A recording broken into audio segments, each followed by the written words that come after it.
In 1700, India produced close to 1/4 of everything made and traded in the world. It was not a remote corner of someone else's map or a colorful detail in another empire's story, but one of the main engines of the global economy. Merchants from Europe, Arabia, Central Asia, and China converged on its ports and caravan routes, drawn by cotton so fine it was likened to woven mist, by silks that caught the light, by spices that transformed entire cuisines, and by jewels that already belonged to legend. Its courts and cities were dense with artisans, financiers, shipwrights, metal workers, scholars, and traders who had refined their skills over generations. Bengal alone, with its fertile river plains and web of textile workshops, was estimated to be richer than the whole of the British Isles. In economic terms, India did not lean on the world for support. The world, in many ways, leaned on India. If you're interested in personal finance, hit subscribe and give this video a like right now. And now, let's move on. By 1947, when India finally recovered its political independence, that picture had been almost completely inverted. The country that once held roughly 1/4 of global output now accounted for less than 4%. This collapse was not the result of some mysterious natural decline, or of Indians suddenly forgetting how to farm, weave, or trade. The missing share of global wealth did not evaporate. It moved in steady flows from Indian ports, treasuries, and households into British banks, bond markets, and government accounts. It moved from the hands of weavers, farmers, and merchants into the ledgers of shareholders, bondholders, and imperial officials. The path this wealth followed runs through shipping manifests, tax rolls, railway contracts, loan documents, and budget statements that at first looked technical and dull. What unfolded over those centuries was not only a tale of flags on forts and armies crossing plains, but a story of ledgers, tariffs, and legal clauses quietly used as weapons.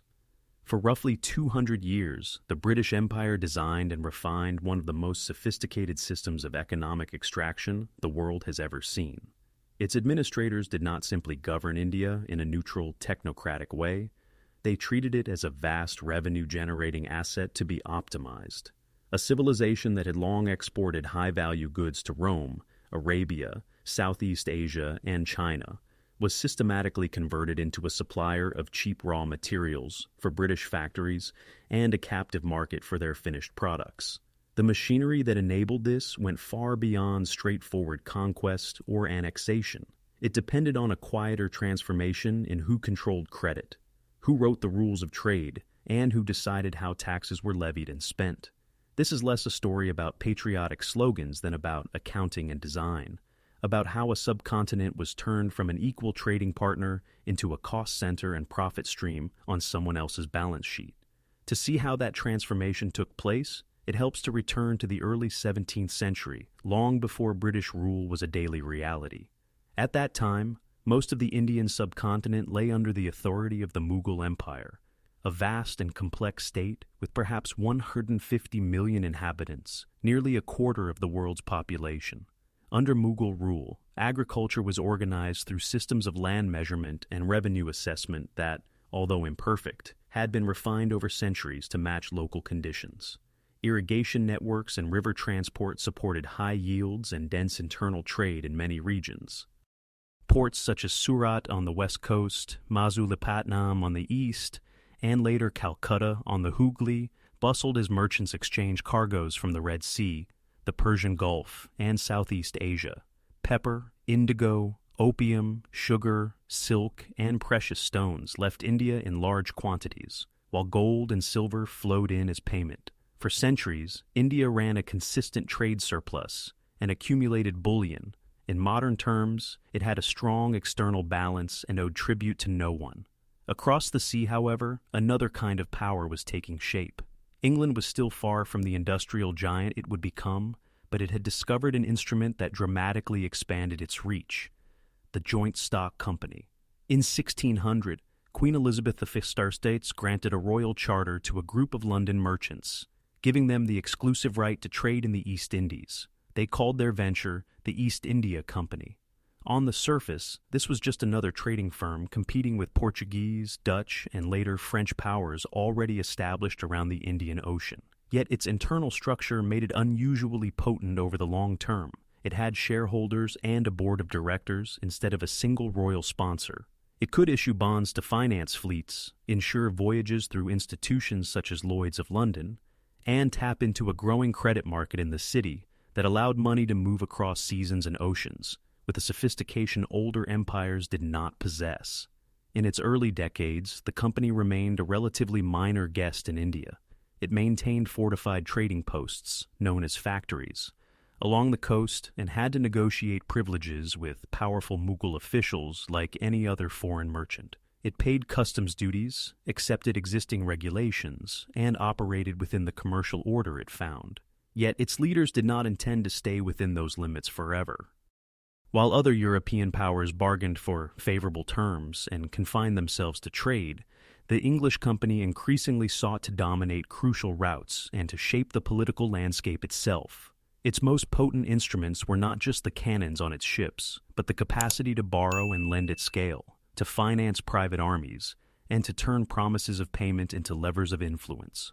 Over time, the company built up its own army and navy, staffed by British officers and Indian sepoys, and began to behave less like a merchant's guild and more like a would-be state. A turning point came in 1757 with the Battle of Plassey in Bengal.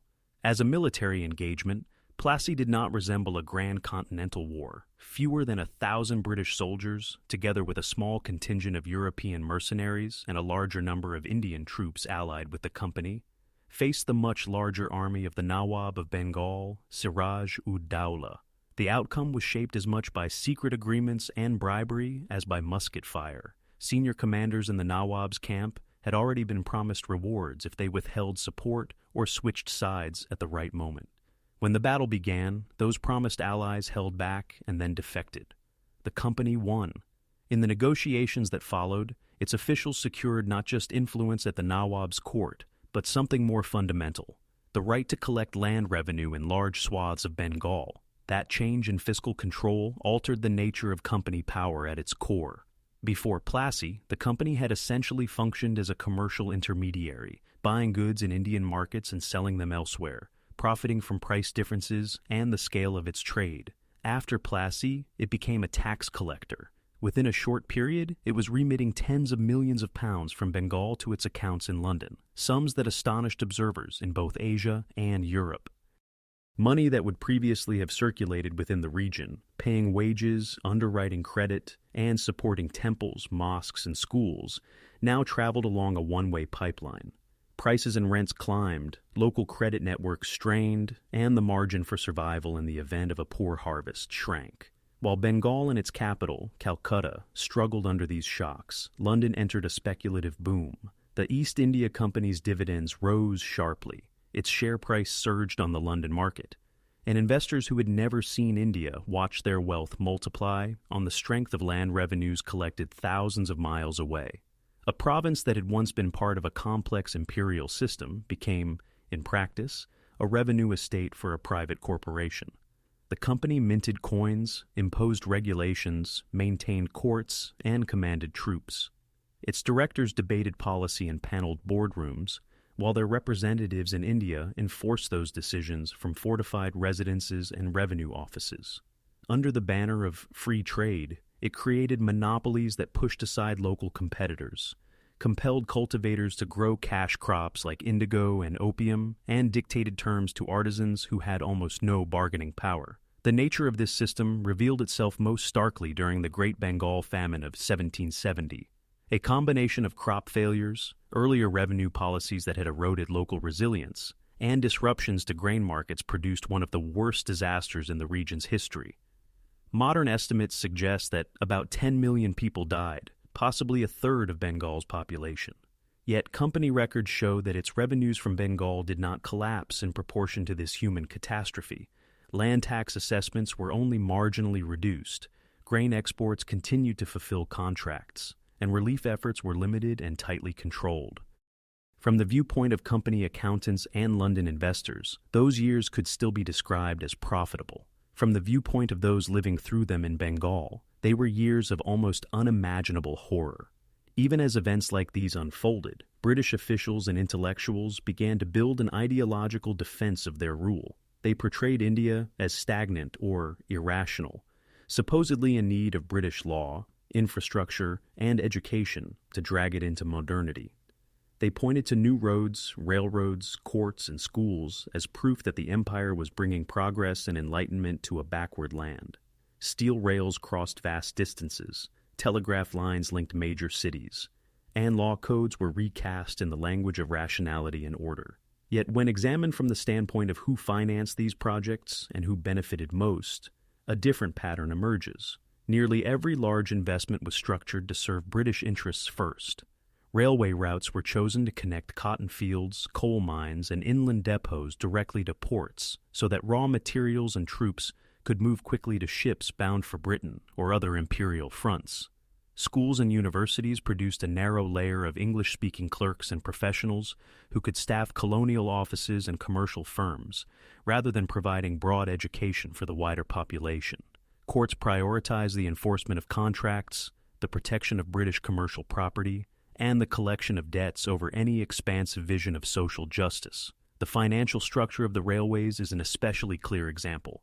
Rail lines in India are often remembered as a great imperial legacy, yet British investors who funded Indian railway companies were typically guaranteed fixed returns, often around 5% annually, backed not by the actual profits of the railways, but by Indian tax revenues. If a line failed to earn enough in fares and freight charges, the colonial treasury covered the shortfall. Rolling stock, rails, and much of the equipment were purchased from manufacturers in Britain, which meant that a large portion of the capital supposedly invested in India was immediately spent at home, creating orders for British industries and wages for British workers. The tracks ended up in India, but the money and upside remained in Britain. The risk was borne by Indian taxpayers. The rewards flowed back to London and industrial cities like Manchester. As these patterns repeated, Indian thinkers began to describe the entire arrangement as a drain of wealth. Dadabhai Naoroji, one of the earliest Indian economists and political leaders, devoted decades to examining this process. In his 1901 book, Poverty and Un-British Rule in India, he argued that the salaries of British civil servants, pensions for retired officials living in England, interest payments on debts contracted in London, insurance premiums, and persistent trade imbalances combined to create a one-way transfer of wealth from India to Britain. He called this the bleeding of India, and insisted that the problem lay not just in abuses but in the basic structure of imperial rule. Later research has reinforced his conclusions. Some historians now estimate that between 1765 and 1938, Britain extracted from India resources whose value in today's money would amount to tens of trillions of dollars. This prolonged extraction reshaped India's place in the world economy. For centuries, the subcontinent had exported finished goods of high value and imported precious metals. Under British domination, Indian producers were squeezed by competition from machine-made British cloth that entered the market under favorable tariffs and often undersold local textiles.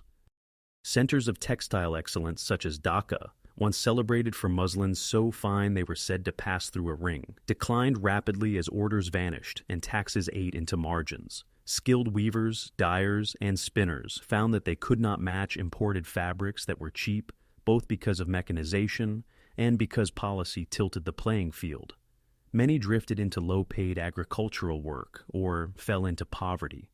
At the same time, cash crop cultivation expanded under colonial pressure. Farmers were pushed to grow commodities that served British industrial and commercial priorities: raw cotton for Lancashire's mills, jute for packaging, indigo for dye, and opium destined for sale in China.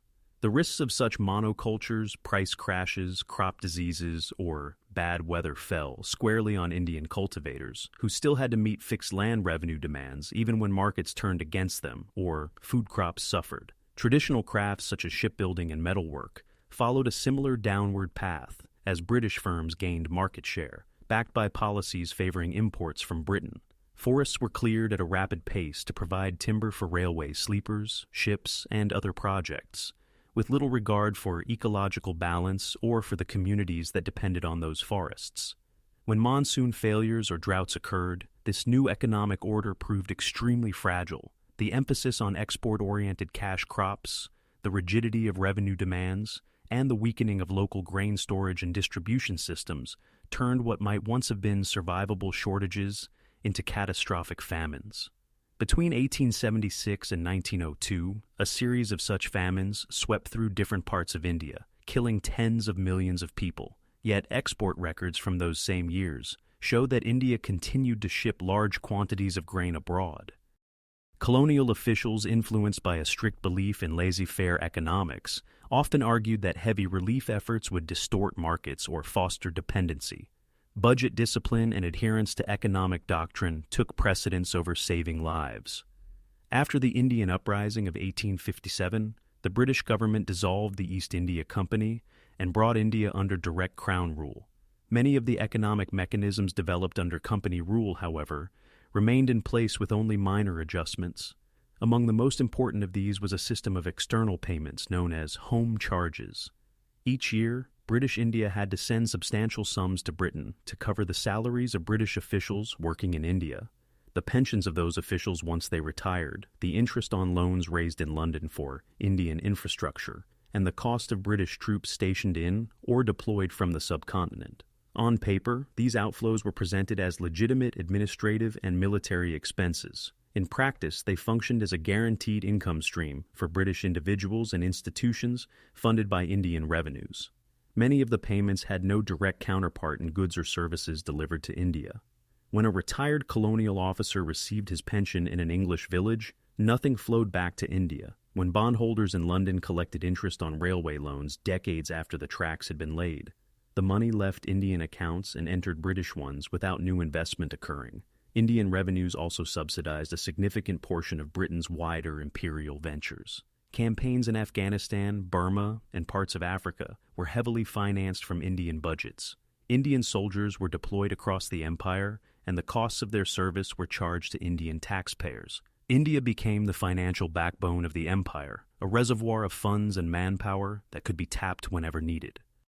By the early 20th century, the combined effect of these outward flows was immense. Scholars estimate that the annual drain through home charges, trade surpluses remitted abroad, interest payments, pensions, and guaranteed investor returns amounted to sums equivalent to many billions of dollars in today's terms.